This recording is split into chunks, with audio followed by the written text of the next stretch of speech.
तस्करी गौवंश की वृहद स्तर पर। मध्य प्रदेश सीमा से लगातार छत्तीसगढ़ में आ रहे सबसे बड़े तस्कर जो 10 लोग थे, 9 लोग भाग गए, एक व्यक्ति पकड़ा है जो कोचे जो 1500 के लिए।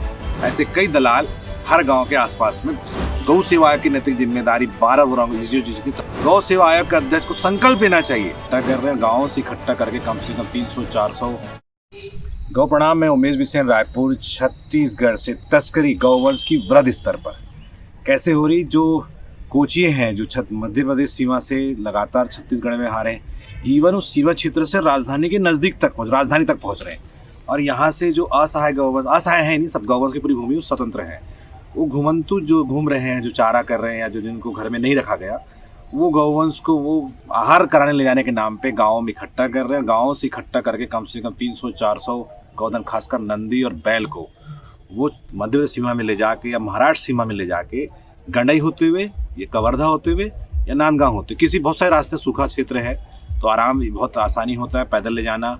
और जो कोचिए चलाते हैं उनसे कोई जज भी नहीं करता कि ये लोग, उनको पूछता भी नहीं कि कैसा क्या है। पर एक सक्रिय गौ सेवक के सक्रियता से हदबंद क्षेत्र में सिंगा के नज़दीक में पड़ता है, वहाँ पे गौवंश तस्करी पकड़ाई।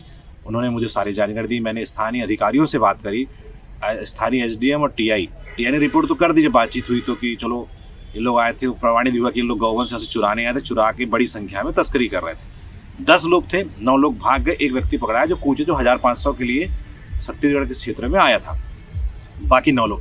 पर 10 लोग की हिम्मत इसलिए कि स्थानीय स्तर पे भी कई लोग गौवंश गाँव में देना चाहते हैं, अपने गाँव को खाली कराना चाह रहे हैं। ऐसे कई दलाल हर गाँव के आसपास में, छत्तीसगढ़ के हर गाँव के आसपास में एक ना एक मिल जाता है। और लगातार हमारे पास भी आता है, गाँव का सरपंच फ़ोन करता है, भाई हमारे गौवंश ले जाओ, ये गौवंश हमारी फसलों को नुकसान पहुंचा रहे हैं करके बहाना बना के ग्राम पंचायत के सरपंच, ग्राम पंचायत के जनप्रतिनिधि, ग्राम पंचायत बैठे जो कोचिए हैं, ये लगातार एक प्रपंच, एक आभा मंडल पूरे प्रदेश में बनाए कि गौवंश के बाहर निकलने से फसल को नुकसान होता है।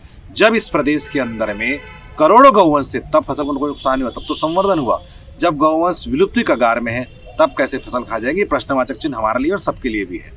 पर गौ सेवा आयोग की नैतिक जिम्मेदारी 12 जितनी तस्करी हो रही ना, गौ सेवा आयोग कोई भी घोषणा नहीं करता कि पहली घोषणा ही नहीं करता है कि छत्तीसगढ़ सीमा से गौवंश बाहर नहीं जाने, इसका एक सर्कुलर जारी करे, वो नहीं कर पाता। गौ सेवा आयोग के अध्यक्ष को संकल्प लेना चाहिए, जब तक गौ माता राष्ट्रमाता राजमाता नहीं, तब तक मैं किसी प्रकार के भी आयोजन में शामिल नहीं होगा जहाँ पे मुझको माला पहना जाए। पर गौ सेवा की स्थिति ये है कि जहाँ जाते हैं माला पहनते, मेरे को वीडियो और फोटोज दिखते हैं। इनको तो सारे पद, मतलब सारी चीज़ों की जो चीज़ें जिससे गाय को सम्मान नहीं मिल पा रहा है, और उसके पद बैठे वाला व्यक्ति सम्मान का भूखा होकर यहाँ माला पहन रहा है, ये उनको समझता है। ये संकल्प लेने, इस संकल्प लेके इस चीज़ को त्याग देना था, उन्होंने नहीं त्यागा। तीसरी चीज़, सबसे बड़े तस्कर जो प्रदेश के अंदर में, इसका एक लिस्ट आयोग को जारी करना था, अध्यक्ष की नैतिक जिम्मेदारी थी, उन्होंने नहीं किया। डरते हैं, डरपोक टाइप के व्यक्ति हैं। जैविक कृषि के लायक ठीक है, पर आयोग के लायक बिल्कुल भी नहीं है। ढंग छोट में 12 को पूछता हूँ, पीड़ा होती है जब गौवंश तस्करी का फ़ोन हमें, उनको ना आके हमारे पास में आता है, उनका फ़ोन बंद रहता है, वो उठाते नहीं लोगों का फ़ोन। गौवंश घायल होता है, उसका फ़ोन हमारे पास में आता है। हमारे पास सीमित संसाधन है, हम हर गौवंश को नहीं बचा सकते। आयोग चुपचाप तमाशा दिखता है, 1.5-2 लाख के लोग अधिकारी तनख्वाह ले रहे हैं, आयोग के अध्यक्ष 1 लाख रुपये ले रहे हैं, मस्त एसी गाड़ी में घूम रहे हैं, इनको कोई मतलब नहीं है। इनके लोग बोलते हैं, अरे यार तस्कर कौन रोक पाएगा, तो हर गाँव में तस्करी, अरे यार एक्सीडेंट तो रोज होता है। मतलब इतनी बेशर्मी से इन लोग बोल देते हैं कि हमें बहुत दुख होता है, बार पीड़ा होती है, क्योंकि सड़क में और समाज में गाली हम खा रहे, आरोप हम जुड़े, तस्करों से हम डरे। आयोग का अध्यक्ष, एक तस्कर का नाम, इतना पिछवाड़े में दम नहीं है कि एक तस्कर का नाम भी वो बोल के दम से बोल सके। इसी कारण से तस्करी पूरे प्रदेश के अंदर बढ़ी है, इसकी पूर्ण जिम्मेदारी। और एक चीज़ बता दो, उस क्षेत्र के जो मंत्री हैं, जिसे पशुपालक मंत्री बोलते हैं, पर मुझे पशु भी नहीं बोलना शोभा नहीं देता, इसलिए गौपालक मंत्री बोलूँगा उनको, वो मंत्री भी अपने ऐशो आराम में बहुत मस्त है। नाम है राम विचार नेताम जी। कोई मतलब नहीं गौवंश से, चाहे रहे मरे ना रहे, उसे कोई मतलब नहीं, कोई घोषणा नहीं। अपने आते मस्त सेठ जैसे बैठते, सेठ जैसे निकल जाते हैं। किसी प्रकार का भी गौवंश को बचाने के लिए कोई काम न सरकार में हो पा रहा है, न नेता कर पा रहे हैं, न ही हमारे आयोग के अध्यक्ष जिनको गौ सेवक बोला जाता है। समस्या ये है कि 2-4 चाटुकार जो होते हैं कि वाह यस सर, आप बिल्कुल हिमालय पर्वत के बादशाह बन गए, आप हिमालय के बन गए, ऐसे चाटुकारों के बीच में अपने आप को वो बहुत महान कार्य करने सोचते हैं, कुछ नहीं कर रहे। कोई गौठान योजना असफल रही, नहीं बन पाई, गौठान जो था उसको ही बंद कर दिए, जो मूर्खपूर्ण जो निर्णय था जो आयोग ने और जो राज्य सरकार ने किया, बहुत गलत था। गौवंश की दूसरा चालू है।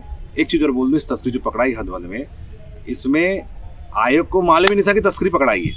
5 दिन बाद मैं बताता हूँ वहाँ के रजिस्ट्रार को, सर इस पर तस्करी पकड़ाई है और गौवंश वहाँ बिकने फिर से दोबारा जा रहा है। तब जाकर रजिस्ट्रार अपना कम्युनिकेशन करके जो भी प्रक्रिया करनी रहती है। और दूसरी, जो वेटनरी विभाग जो मेडिकल करता है वो आयोग को जानकारी देता ही नहीं गौवंश पकड़ाया है क्या नहीं, अपना वो मेडिकल करा के कल्टी मार देता है।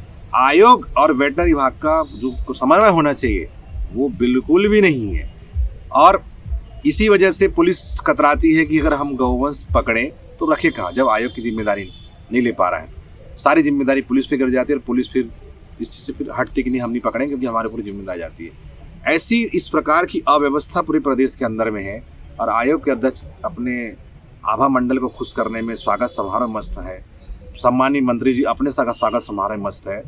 और गौ माता राजमाता के बड़ा अभियान प्रदेश के अंदर में 27 तारीख को चल रहा है, ज्ञापन दो ये दो, और इन लोग इस अभियान से कट के अपने आप को अलग कर लिए हैं। नहीं हम इस मामले में रहेंगे ना इनको सहयोग करेंगे। आप सोच लीजिए, अगर स्वार्थ के लिए पद पाते हैं तो नरक की यातना जरूर भुगतेंगे। और बहुत दुख के साथ बोलना पड़ रहा है कि जो छत्तीसगढ़ का जो गौवंश है, हमारी सरकार हमारे आयोग के अध्यक्ष के नेतृत्व में इनके संरक्षण में गौवंश विलुप्ति कगार में है। हत्या हो रही है, गौवंश का बलात्कार हो रहा है, गौवंश के साथ क्रूरता हो रही है, गौवंश का मांस बाजार में आज ही बिक रहा है और हमारे नेता और अभिनेता बिल्कुल अपने मस्त मौला ज़िंदगी जी रहे हैं। बस मैं लोगों से आग्रह करता हूँ 27 तारीख को जो ज्ञापन समस्त संगठनों के द्वारा सर्व हिंदू समाज के द्वारा जो दिया जाएगा उसमें सब लोग भागी बने ताकि गौ माता को राजमाता बना सके, राष्ट्र माता बन सके, घर घर गौवंश पहुँच सके, गौवंश आधारित नीति बन सके, गौवंश को बचाया जा सके। इसलिए संकल्प के साथ 27 अप्रैल को सब सामने आए और तस्करों का विरोध करें और उन नेताओं का जो विरोध करें जरूर करें जो गौवंश के नाम पे सत्ता में आते हैं और गौवंश को पालन और संरक्षण करना भूल जाते हैं। इसी के साथ मोमिन विषय, रायपुर, छत्तीसगढ़ से।